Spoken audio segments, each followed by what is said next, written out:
It is October 4th, 2013. Here's my 2 cents review on Welcome to the Family, a new sitcom where a white bread, privileged, average intelligence white girl gets pregnant after their high school graduation, and the father is a Stanford bound Latino valedictorian.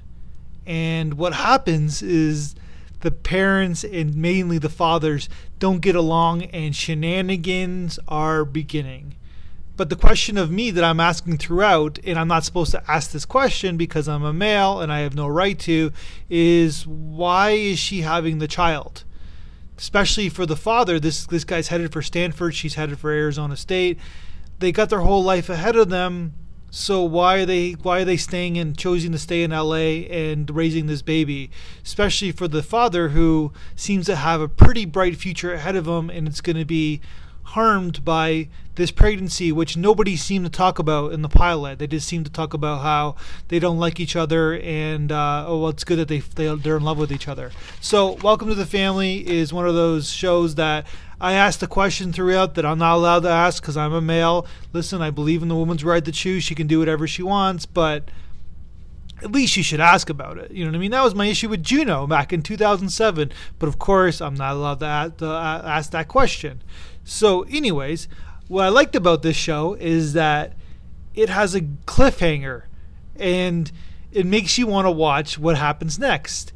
You're left with a hook. You're left with something, oh, there's a new twist to the element. We just think it's going to be a setup to the fathers not liking each other. She's a teenager, she's pregnant, she's learning how to become an adult. He's trying to find himself, even though his whole future in Stanford is not gone anymore. But no, they threw a twist at us. They gave us a cliffhanger, which makes me want to know what's going to happen next. And you wonder why shows don't do this more, and especially comedies don't do this more, especially in the pilot, because there's so many pilot comedies that come to television, and you're going to pick and choose, but you get a cliffhanger.